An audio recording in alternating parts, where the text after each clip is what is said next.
Mindful Life Practice. So this is a class with like deep stretching and a lot of stillness. If you haven't done Yin before, can be nice to have a pillow to support yourself in some of the poses. You don't need to. Just give yourself a moment to kind of drop into stillness.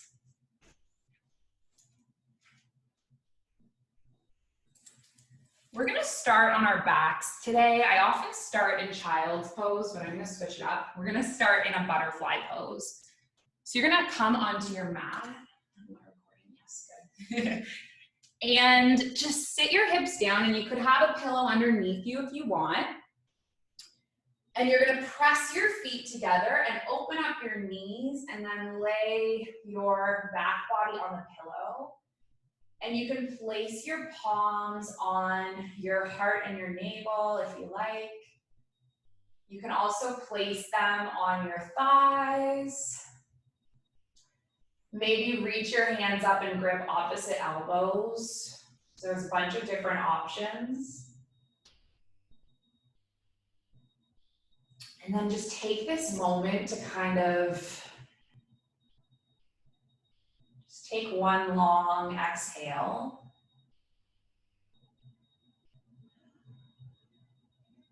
And in that exhale, try to let go of whatever is lingering that you want to let go of. Forgot to mention, if you're like uncomfortable on your back, you could also come and like sit up, okay? You don't have to be lying down. And if your knees are uncomfortable open, you can also press your feet together and knock your knees, okay? So lots of different ways to like vary things.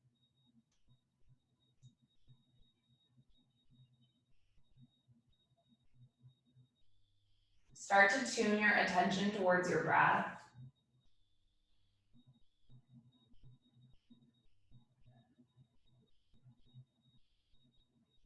Feeling your inhales and exhales flowing in and out of your body. I'm just going to make sure my phone is on airplane mode so that I'm not interrupted, and I recommend you to turn off your phone too, so that this hour can be fully for yourself and about yourself and not about anything else.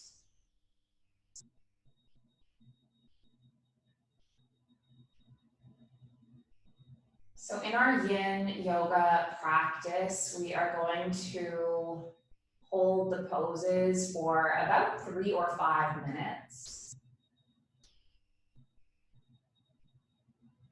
The intention being to find your edge,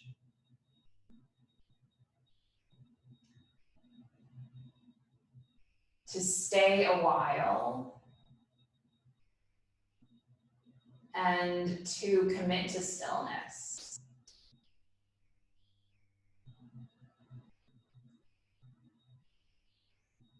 And slowly over this 30-day challenge, I'm going to be kind of theming and mentioning different aspects of yoga philosophy. Today we're going to theme our yoga practice around one of the second yamas, which is one of the moral and ethical commitments of yoga. And this limb is called Satya. And Satya translates in English to honesty, to truth. So perhaps you set an intention to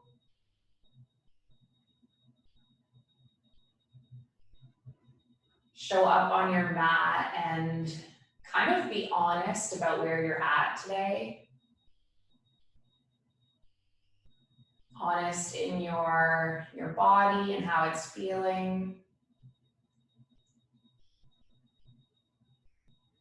Honest in your mind, what's going on with you. Kind of honest in any other way.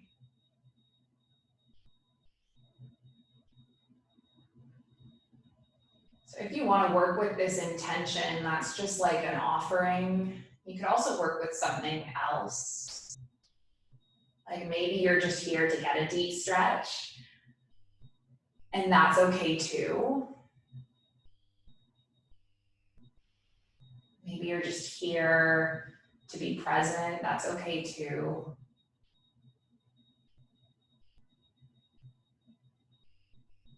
Let's stay here for one more round of breath.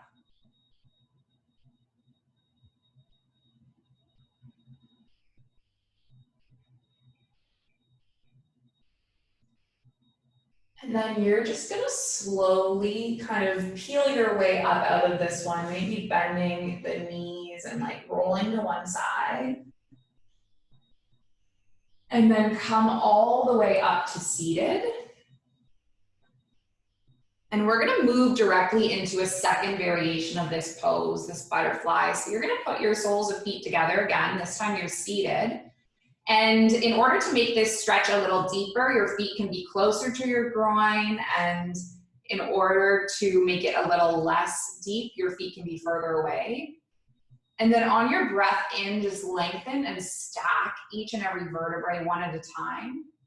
And then as you exhale, start to curl your body forward. And you can prop yourself up in different ways. I like to have my head supported actually. So I'm gonna grab a yoga block. I know you guys don't have yoga blocks probably at your house. So maybe you prop up your head with like just your pillow.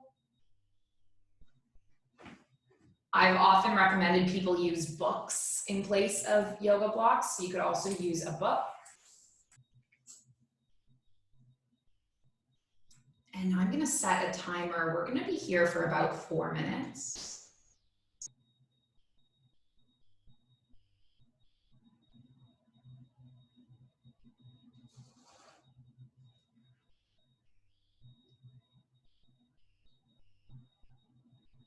There's a saying by Buddha. He says that there are 3 things that cannot be hidden: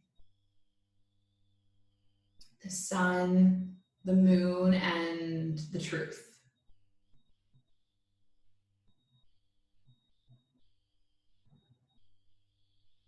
So making the ethical commitment of Satya, it's asking us to be really honest with our bodies, honest about how we feel. What that honesty means is that you move into kind of a comfortable edge. I sometimes see people in my classes who are like clearly like pushing themselves to go way further than their body is meant to go on that day. And that is like a recipe for injury. And if you injure yourself, then you can't show up tomorrow, right? You got to take a break from yoga.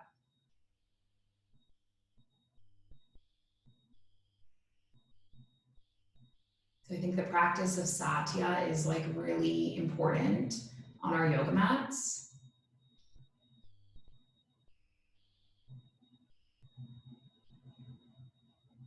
The practice of Satya, it also asks us to be sincere and be authentic in ways off our yoga mat.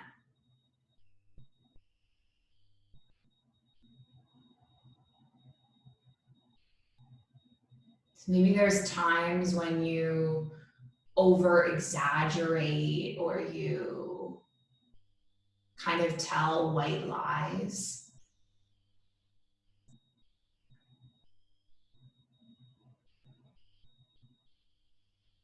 As a student of yoga, you're kind of being called to practice honesty whenever you can. And I think when this comes up in a room full of yoga teachers, for example. We can get into a heated debate. Like what, for example, if your wife, this is the best example, if your wife comes in and asks you like how she looks in the dress she's wearing, are you supposed to be honest or are you supposed to tell the truth?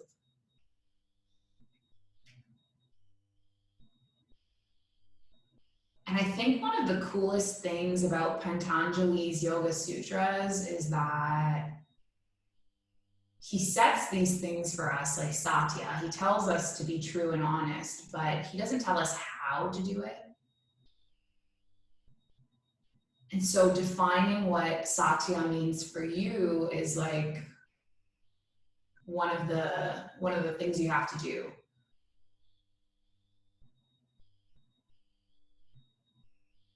Thinking about how can I live Satya off my yoga mat? How can I be sincere and authentic in my thoughts and feelings and actions? We're just in this pose for 10 more seconds, like take 2 more breaths.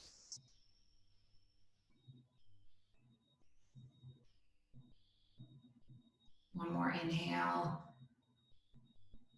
One more exhale. And then come all the way up. And we're gonna take between poses what's called a rebound. So most commonly in Yin, your rebound will be on your back. I'm gonna let you do it really in whatever way suits you. So maybe you're sitting up, maybe you're back into a child's pose. It really doesn't matter. I just want this posture to be neutralizing for you. And the point of this is just to take a minute and feel the impacts of that stretch on your body.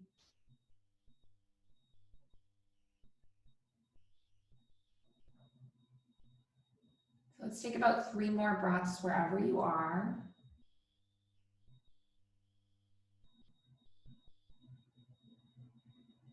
And then take 1 more inhale. 1 more exhale. And then just come all the way up to seated. We're gonna take another 4-minute stretch. This is going to be, I know what this is called in Yang classes. I don't know if it has the same name in Yin. I'll have to look it up. But this is Janu Shirshasana. It's a one-legged forward fold. Okay, so if you can see, actually I'll switch so you can see, my one leg is extended and then my other sole of foot is on the inside of that leg. Now, if you have super tight hamstrings, like if you're finding it hard to fold over, I always sit like up on a block or a cushion just to kind of give me a bit of level. And then you're gonna take a breath in and lengthen up through your spine again. And then as you exhale, you're gonna passively fold forward over that leg. And again, if you wanna support your head with something, feel free.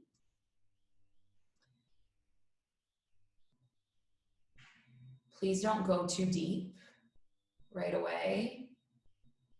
We are gonna be here for 4 minutes. And maybe each time you exhale, you can let gravity do a bit more work.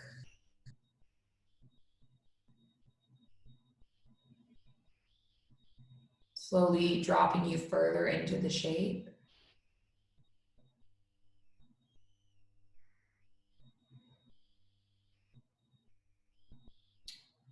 So one thing I want to mention about the yamas of yoga, up until the point that I had maybe been a yoga teacher for a year or so, I had this feeling that like if I wasn't properly embodying them, that I wasn't a real yogi. I'm going to give you an example. There's a yama called aparigraha, which means non-hoarding. And it basically means that you're able to be unattached to things in your life. You're able to let them go. And when I showed up on my first yoga teacher training, my luggage got lost. And I was so obsessed with like practicing the yamas properly that I like couldn't tell anyone that I was upset about my luggage being lost, because I thought they would all say to me, like, you're not a real yogi. Because yoga people are supposed to be unattached to things. So I didn't tell any of my classmates that my luggage was lost. And when it showed up 2 days later and all my classmates found out that I had been wearing the same outfit for 48 hours in Mexico on a beach, I remember them being like, oh my God, you lost your luggage. You were so calm about that. I would have been so upset if I were you. And it was so funny because here I was thinking that I wouldn't be accepted by them, or I wouldn't be a real yoga person if I wasn't able to embody this yama, this philosophical element of yoga. And I think it's really important to remember that at the end of the day, we're all humans and we're all doing the best we can. And so for the practice of Satya, for example, like I over exaggerate. I know that I will always over exaggerate.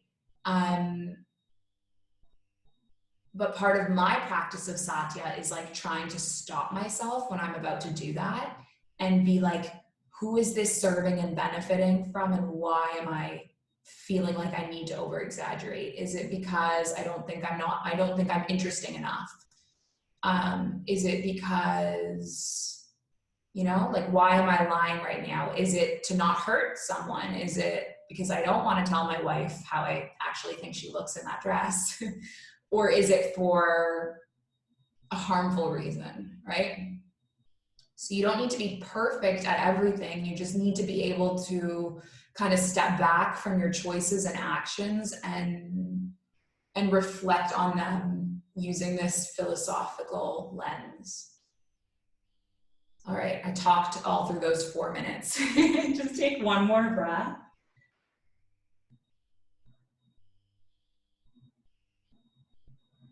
And you made it to the end of the pose. Come all the way up.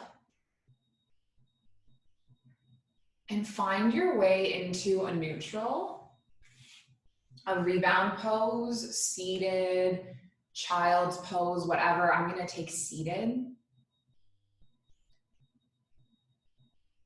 We're rebounding for 1 minute. And what I love about a rebound pose after we've done an asymmetrical pose is that you can really feel the difference. Right? What's the difference you're feeling from your left side and your right side right now?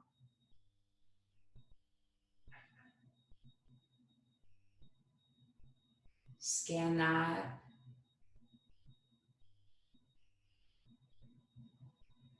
See whatever has changed in ways that might be subtle and small or big.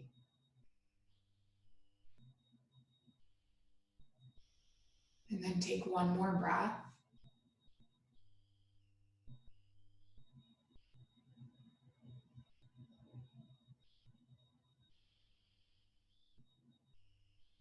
And then we're going to move through that pose on the opposite side. Okay, so your opposite foot is going to come to the inside of the thigh. I don't know which one you did. I stretched the left leg first, so now I'm stretching the right. And then take a breath in.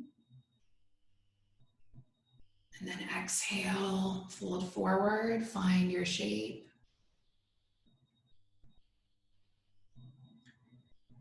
Know that the left side might be completely different from the right.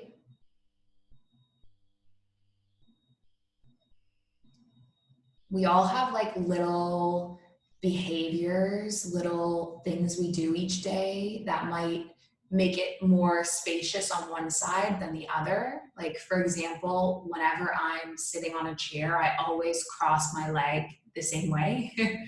And so that means that one of my hips is much more open than the other. So if you're feeling like one leg is like especially more tight than the other, just kind of observe that.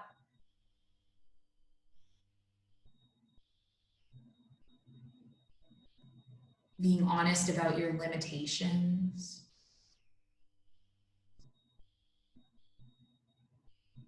honest about your obstacles,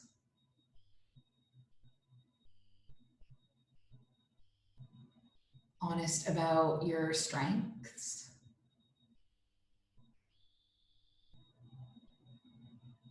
And then see if you can find the balance here between stretching too much and stretching too little.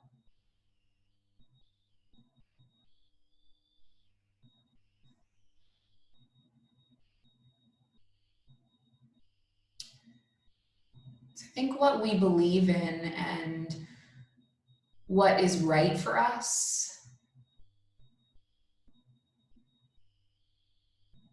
it's always changing.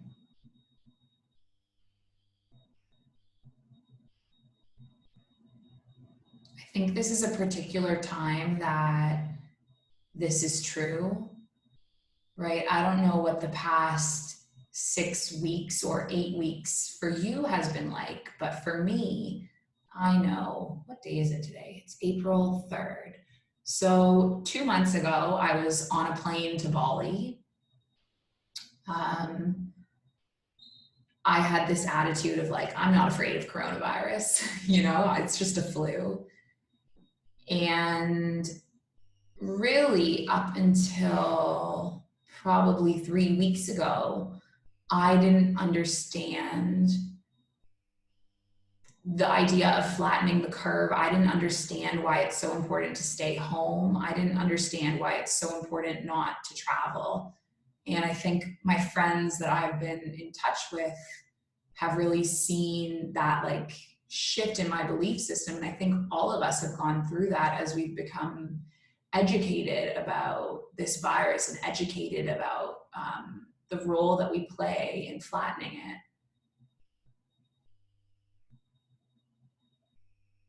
And so as you're stretching into this shape, just think about like what is true for you at this moment.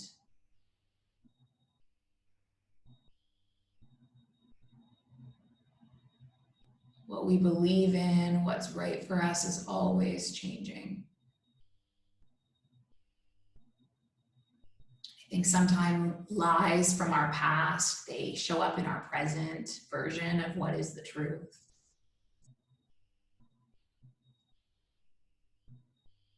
And Satya just asks us to be brave and to untangle these beliefs.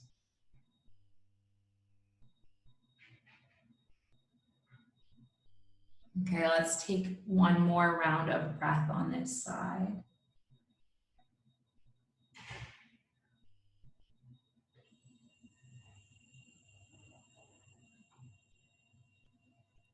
And just come all the way up, taking your 1 minute rebound pose. I feel like being seated. You might feel like being somewhere else.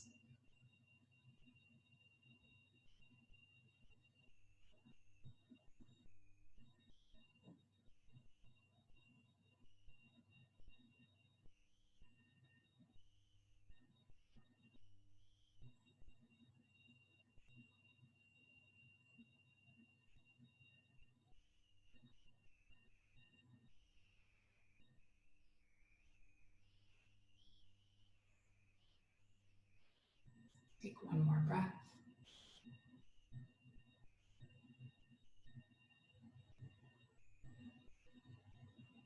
And we're going to take another asymmetrical pose. We're going to take pigeon or thread the needle. So I'm going to show you first thread the needle. If you have tight hips or you have sensitive knees, this might be a better option for you.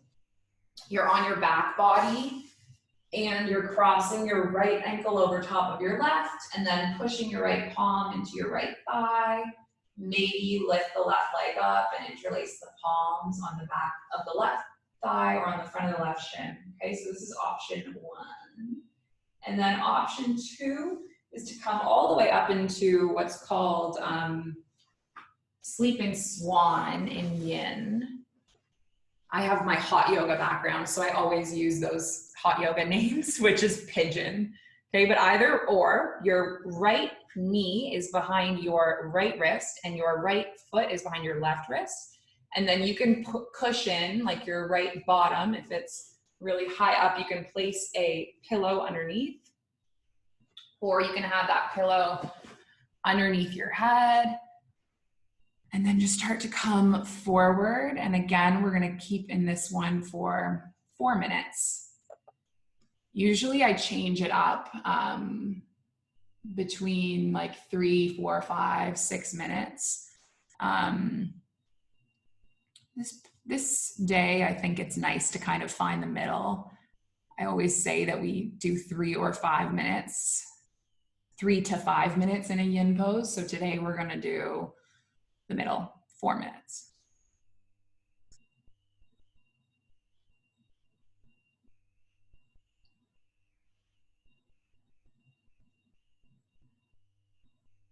So Satya on our yoga mats, it's about being honest with yourself.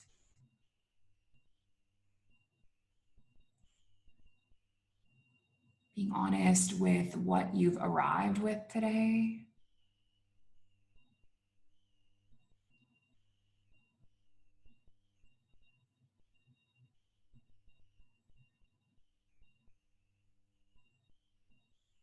Being honest with how you feel.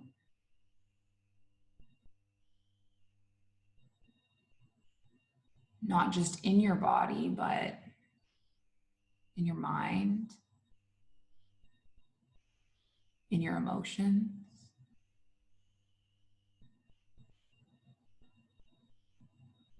And off our mats, it asks us to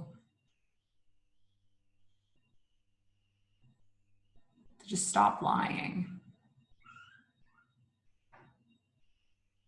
See if we can be fearlessly open in our lives.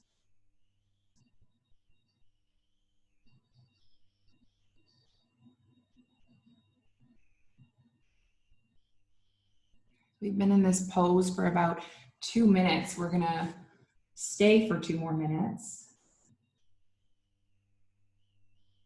I'm gonna stop talking and let you feel and experience this pose.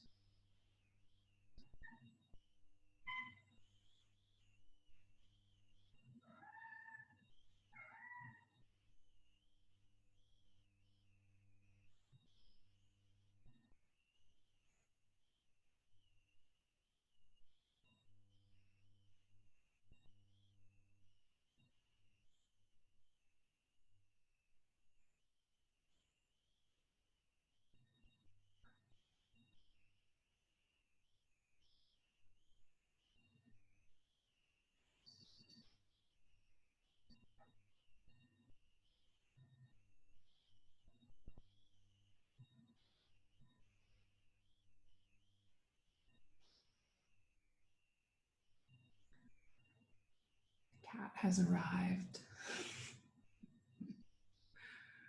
1 more minute here. I know this pose is hard. We carry a lot of our baggage in this part of the body.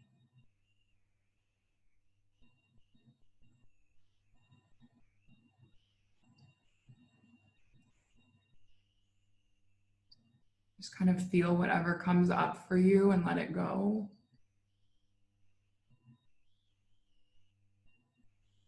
Just be honest about whatever that is.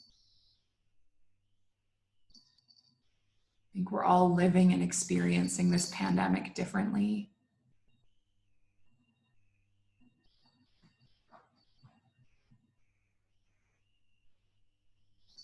So just open yourself up to whatever that is for you. You made it to the end. Take 1 more breath.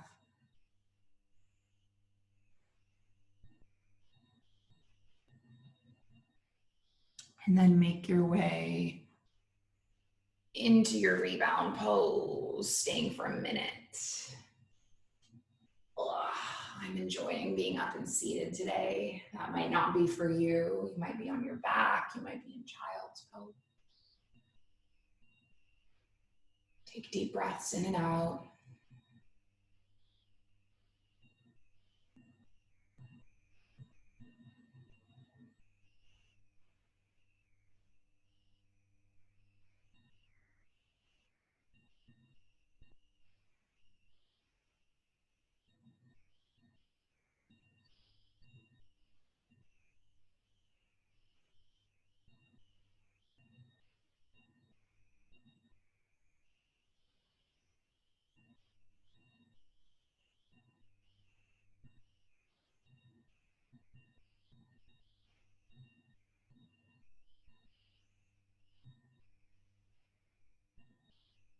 And take one more inhale. One more exhale.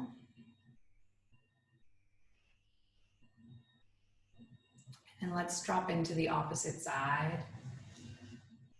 So this time your left knee comes behind you. I forgot to mention, if you have a sensitive kneecap, you can always put a pillow underneath that kneecap. Kind of setting yourself up and then sinking into your shape.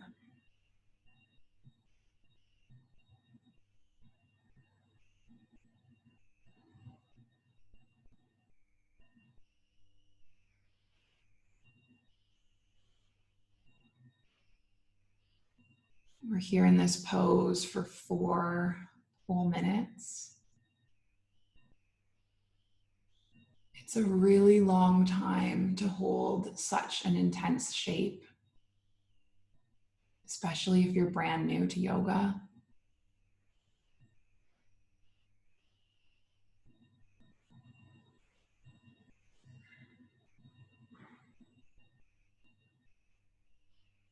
I say this a lot in my class, but I think what yoga gives us, or what it gave me, was like resilience tools. I started practicing yoga regularly in 2010 when it was actually recommended to me by a counselor for my mental health. And what yoga gave me was like coping skills. And I think one of the best things I learned, and I didn't even realize I was learning it until after the fact, is like this ability to sit in positions that are uncomfortable for long periods of time. And this understanding and this knowledge that you're not going to be in this pose forever. You will get through it. It will pass. But you just need to breathe deeply and use that deep breath to tap into your parasympathetic nervous system and to get out of fight or flight and remind yourself that you're okay.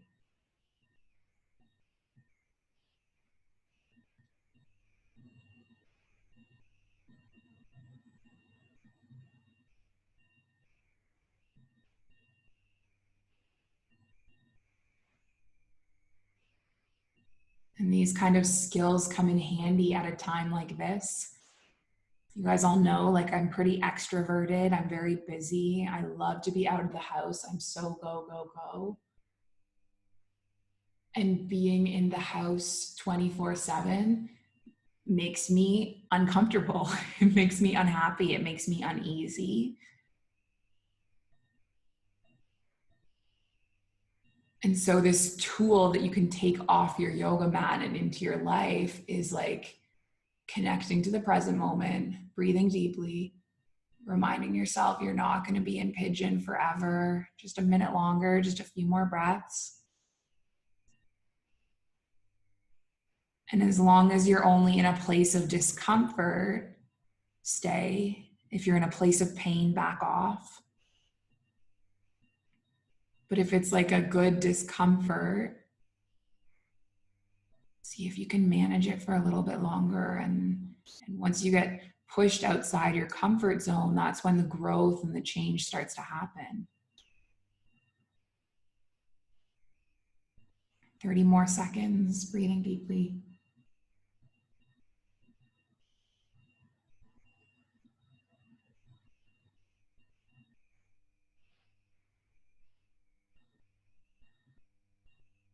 You got this.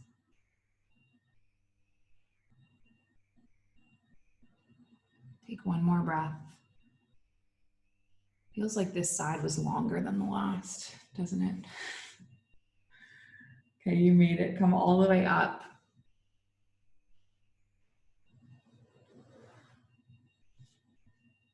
Just kind of move out of it in whatever way makes sense. I'm actually going to come up into a down dog just for a moment. I kind of want to stretch out. You do what's right for you. I'll shift back into a child's pose, 1 minute rebound before we take our last pose before Shavasana.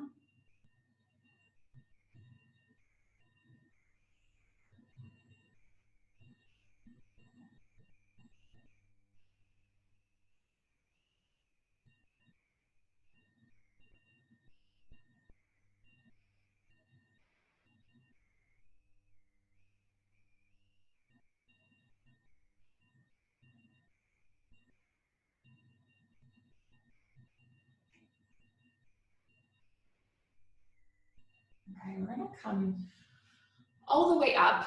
This pose, I don't think I've ever taught it in my yin class. So if you've only done yin with me before, it'll probably be new to you. This pose is called cat's tail. We're just gonna take it for 3 minutes because we don't have enough time to take 4. So you're gonna make like 2 right angles with your knee. And then you're gonna start to, am I doing this right? You're gonna lay your belly down. Let me see if I'm doing this right. I don't think I am. This pose is new to me. Okay, so. Okay, we're gonna take a normal twist. There goes me trying to add a new pose. I don't remember how to teach it. I will practice it and then we will do it next class, okay? We're gonna take a normal twist.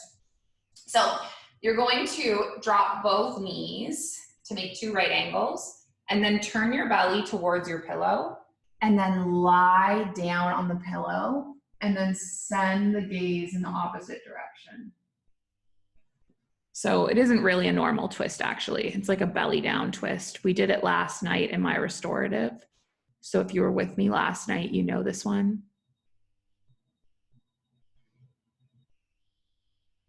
I guess that's me being honest, practicing Satya.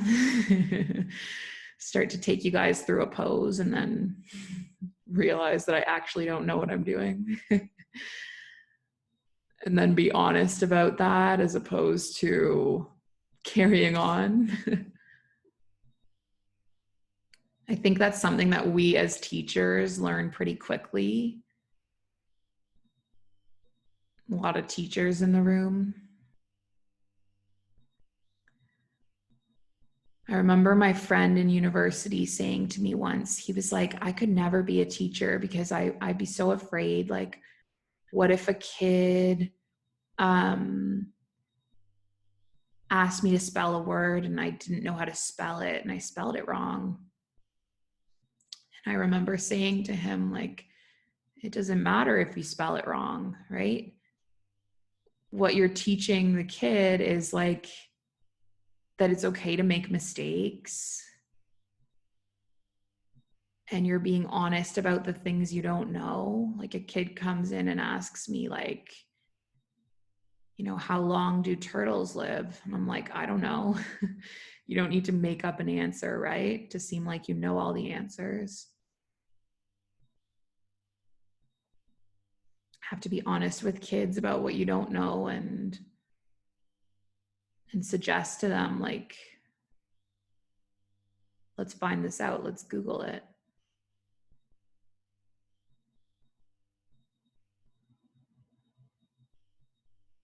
You don't have to know all the answers and you don't have to be right all the time.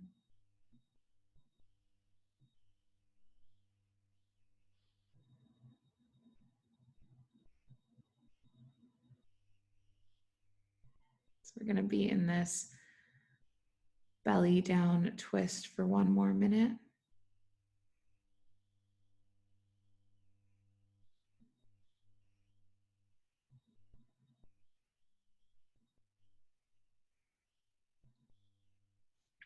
I think ending with a twist before Shavasana is like the nicest thing ever.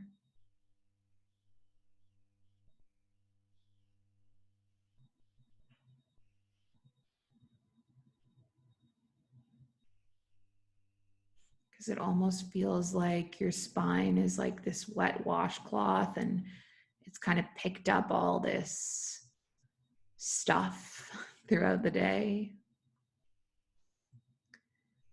And then when you twist, you're gently compressing the spinal discs. And then just getting rid of the tension between them.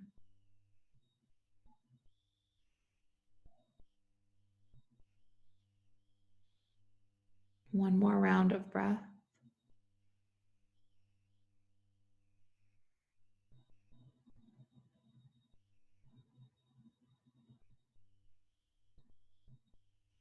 And then come all the way up. Last 1 minute rebound before our last pose. You know the drill, take whatever rebound you like.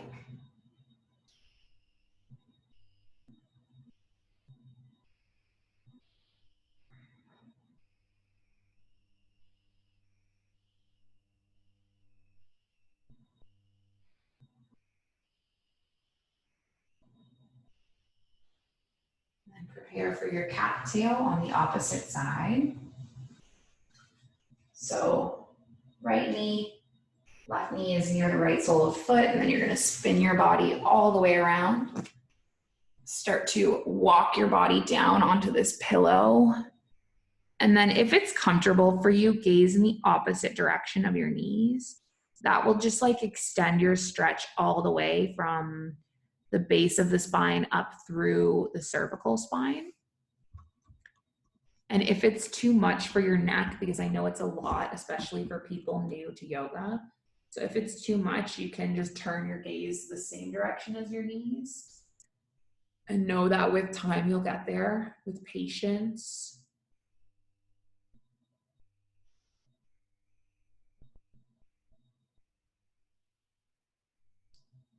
And again, I'm going to leave you for these 3 minutes I'll try to leave you in silence.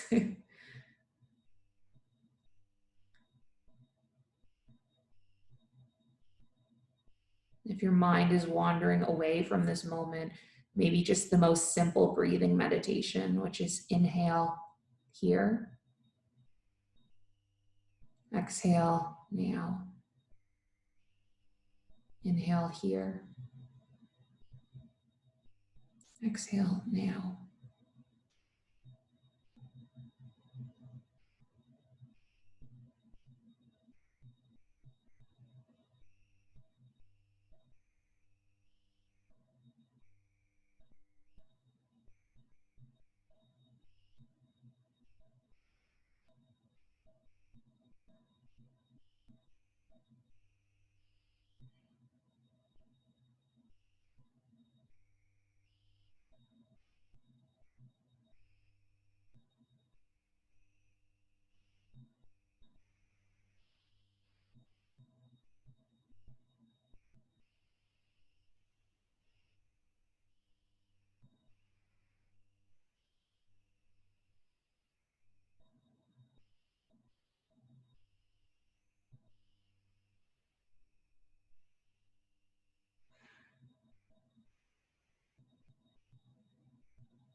Just 2 more breaths.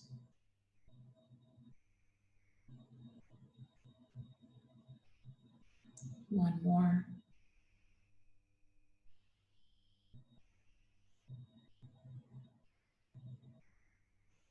And then slowly make your way. We're going to take our final resting pose, which is Shavasana. Traditionally, the most, the traditional form of Shavasana is to lie on your back with your hands out. I often cue this in my classes, but it's not really honest to the way I experience Shavasana, which is sometimes I like to be like this. Sometimes I like to have my hands on my belly. If you see me in classes a lot, I have my knees bent and my feet together during Shavasana. And if I'm feeling particularly anxious that day, I might just come into child's pose. So I want you to know that there's like a lot of different ways you can do this. You can be on your back, you can be in child's pose, you can be in seated meditation. But we are going to be here for about 7 minutes. And I'm just going to come a little bit closer.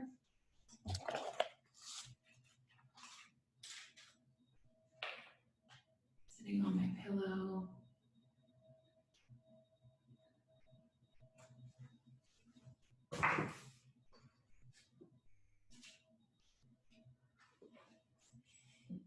Just notice that my cat, even when you think she's not in the yoga class, she's like sits on the end of the couch so that she can be in the frame. You guys probably all saw her throughout the class.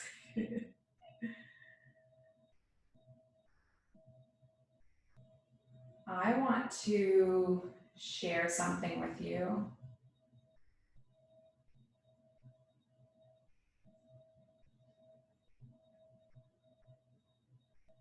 So I wrote this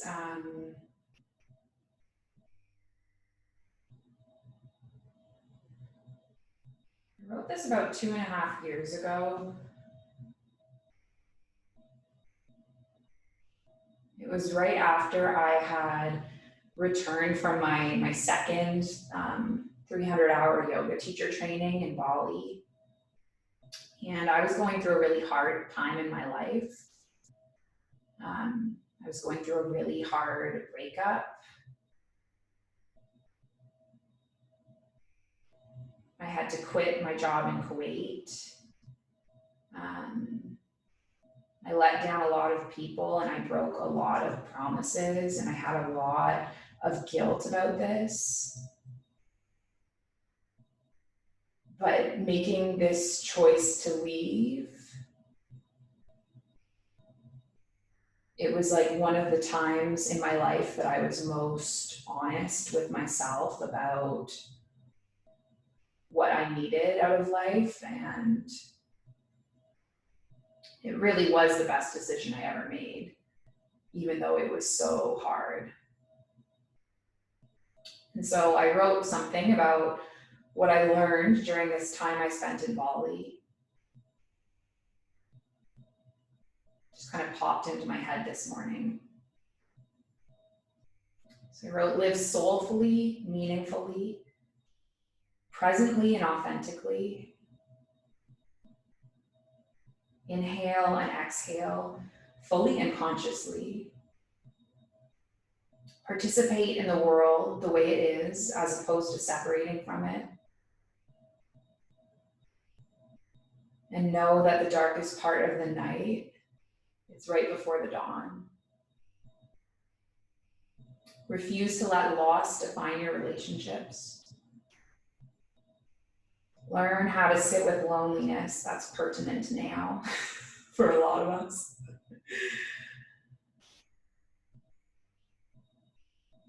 And then this was just a silly one. Invest in good peanut butter and eat it on banana every damn day. Because we ran out of peanut butter. They tried to make us peanut butter out of butter and peanuts. It was terrible. It's okay to get swept under waves of grief. Come up for air when you can. Grab hold of a buoy.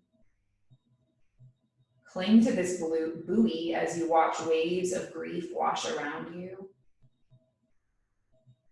Resist being carried by them through the rest of your life. We don't choose the moment we live or die.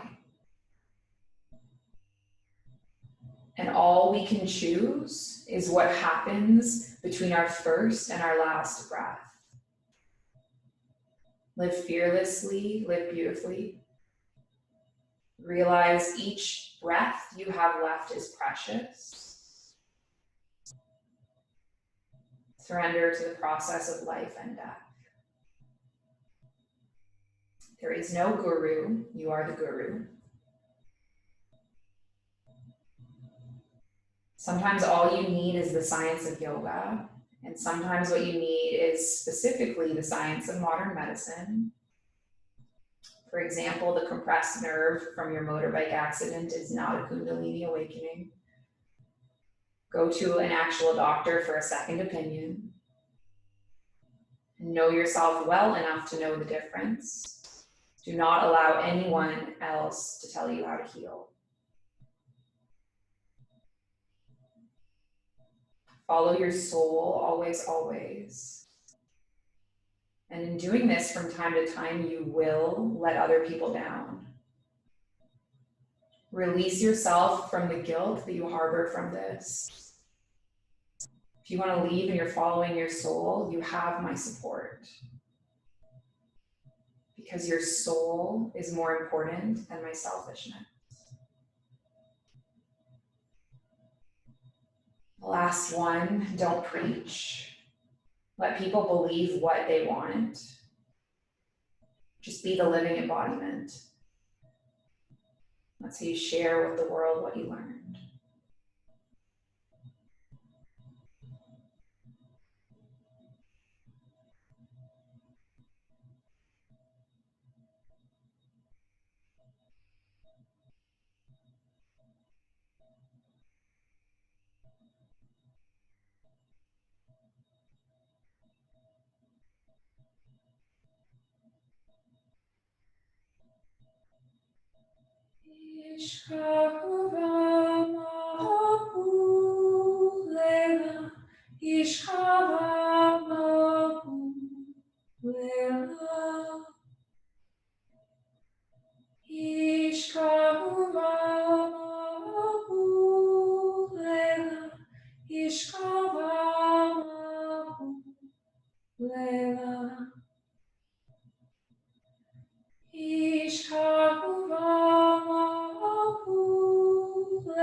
Give your fingers and your toes a little wiggle.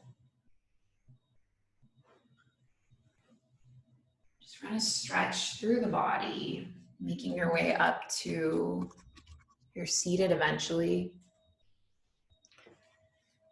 It's going to be 5 p.m. in a minute, so if you have to rush off, feel free to just sign off now. I won't be offended. And if you can, stay with us. We're going to take our hands into our heart center. Lengthen up through the spine and tuck the chin. We close with an intention. It's the original intention.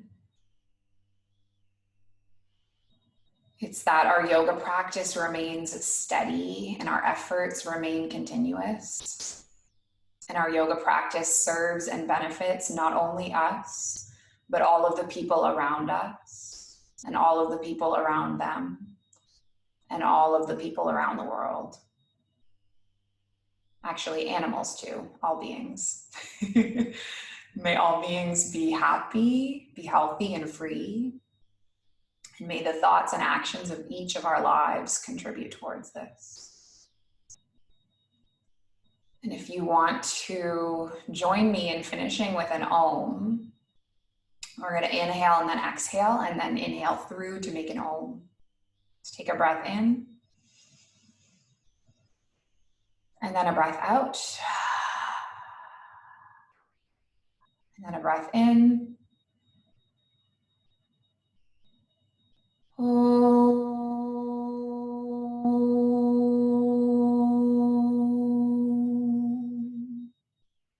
Thank you guys up so much for showing up for yourself and showing up for our community. Have a lovely afternoon and evening. Om Shanti Shanti. Namaste.